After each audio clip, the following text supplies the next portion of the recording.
Hi everyone. Today I am going to discuss about general knowledge questions for upcoming competitive exams. Before that, those who are watching my videos first time, do subscribe and like the videos and do share the videos with your friends. ಆತ್ಮೀಯ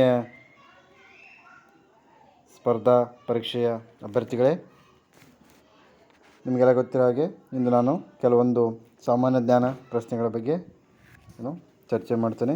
ಅವೇನೆಂದರೆ, ಮೊದಲನೇ ಪ್ರಶ್ನೆ ನೋಡ್ಬೋದು ನೀವು ಇಲ್ಲಿ, ಹಸಿರು ಕ್ರಾಂತಿಗೆ ನಾಂದಿ ಹಾಕಿದವರು ಯಾರು? ಸೊ ಇಲ್ಲಿ 4 ಆಪ್ಷನ್ ಕೊಟ್ಟಿದ್ದಾರೆ. Option A Morarji Desai, option B H M. Patel, option C Swaminathan, option D T Krishnamachari. ಇಲ್ಲಿ ಸರಿಯಾದ ಉತ್ತರ ಯಾರಂದರೆ ಆಪ್ಷನ್ ಸಿ ಸ್ವಾಮಿನಾಥನ್. ಓಕೆ, ಅದೇ ರೀತಿಯಾಗಿ ಎರಡನೇ ಪ್ರಶ್ನೆ, ಗರೀಬಿ ಹಟಾವೋ ಅಂದರೆ ದಾರಿದ್ರ್ಯ ತೊಲಗಿಸು ಕಾರ್ಯಕ್ರಮವನ್ನು ಪ್ರಾರಂಭಿಸಿದ ಯೋಜನೆ ಯಾವುದು?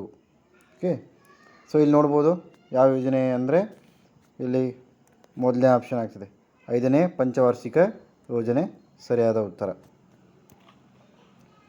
ಅದೇ ರೀತಿಯಾಗಿ ಮೂರನೇ ಪ್ರಶ್ನೆ, ಕರ್ನಾಟಕದಲ್ಲಿ ವರ್ಲ್ಡ್ ಹೆರಿಟೇಜ್ ನಿವೇಶನವೆಂದು ಘೋಷಿಸಲಾಗಿದೆ ಅಂದರೆ ಯಾವ ಸ್ಥಳವನ್ನು ವರ್ಲ್ಡ್ ಹೆರಿಟೇಜ್ ಅಂತ ಘೋಷಣೆ ಮಾಡಿದ್ದಾರೆ? ಸೊ ಇಲ್ಲಿ ನೋಡ್ಬೋದು option A Srirangapatna, option B Vijayapura, option C Halebidu, option D Hampi. So ಇಲ್ಲಿ ಸರಿಯಾದ ಉತ್ತರ ಹಂಪಿ. ಓಕೆ, ಮುಂದಿನ ಪ್ರಶ್ನೆ,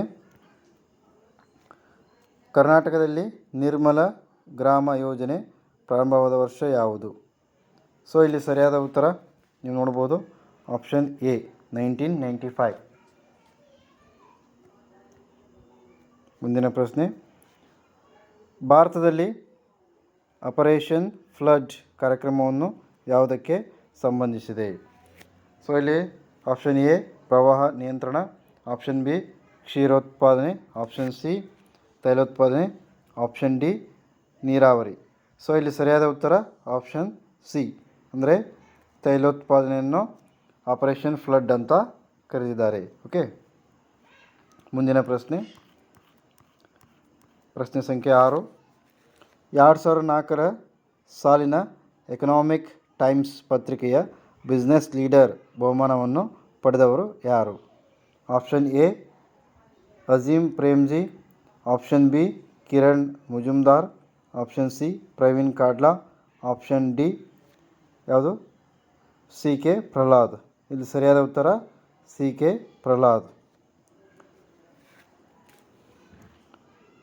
ಮುಂದಿನ ಪ್ರಶ್ನೆ, ಕರ್ನಾಟಕ ಭೂಮಿ ಪರಿಯೋಜನೆ ಯಾವುದಕ್ಕೆ ಸಂಬಂಧಿಸಿದೆ? ಸೊ ಇಲ್ಲಿ ನೋಡ್ಬೋದು ಆಪ್ಷನ್ ಎ ಸಣ್ಣ ಮತ್ತು ಮಾರ್ಜಿನಲ್ ರೈತರಿಗೆ ಸುಲಭ ಸಾಲ ಒದಗಿಸುವುದು, ಆಪ್ಷನ್ ಬಿ ಬಂಜರು ಭೂಮಿ ಅಭಿವೃದ್ಧಿ, ಆಪ್ಷನ್ ಸಿ ಶುಷ್ಕ ಭೂಮಿ ಅಭಿವೃದ್ಧಿ, ಆಪ್ಷನ್ ಡಿ ಭೂ ದಾಖಲೆಗಳ ಕಂಪ್ಯೂಟರೀಕರಣ. ಸೊ ಇಲ್ಲಿ ಸರಿಯಾದ ಉತ್ತರ ಯಾವುದಂದರೆ ಭೂಮಿ ಪರಿಯೋಜನೆ ಅಂದರೆ ಅದು ಅದಕ್ಕೆ ಸಂಬಂಧಪಟ್ಟಿದೆ ಅಂದರೆ ಇಲ್ಲಿ ನೋಡ್ಬೋದು ಭೂ ದಾಖಲೆಗಳ ಕಂಪ್ಯೂಟರೀಕರಣಕ್ಕೆ ಸಂಬಂಧಿಸಿದೆ.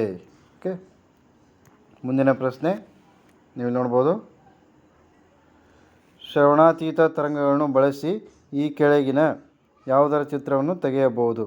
ಆಪ್ಷನ್ ಎ ಮಾನವನ ಒಳ ಅಂಗಾಂಗಗಳ ಚಿತ್ರವನ್ನು ತೆಗೆಯಲು ಸಹಾಯವಾಗುತ್ತದೆ, ಆಪ್ಷನ್ ಬಿ ಮಾನವನ ಕಿಡ್ನಿಯಲ್ಲಿನ ಕಲ್ಲುಗಳನ್ನು ಒಡೆದು ಸಣ್ಣ ಪುಡಿಗಳನ್ನಾಗಿ ಮಾಡಲು ಸಹಾಯವಾಗುತ್ತದೆ, ಆಪ್ಷನ್ ಸಿ ಯಾವುದು ಭ್ರೂಣ ಪರಿಯ ನವಜಾತ ಶಿಶುವಿನ ದೋಷ ಪತ್ತೆ ಮಾಡಲು ಸಹಾಯವಾಗುತ್ತದೆ, ಆಪ್ಷನ್ ಡಿ ಮೇಲಿನ ಎಲ್ಲವೂ.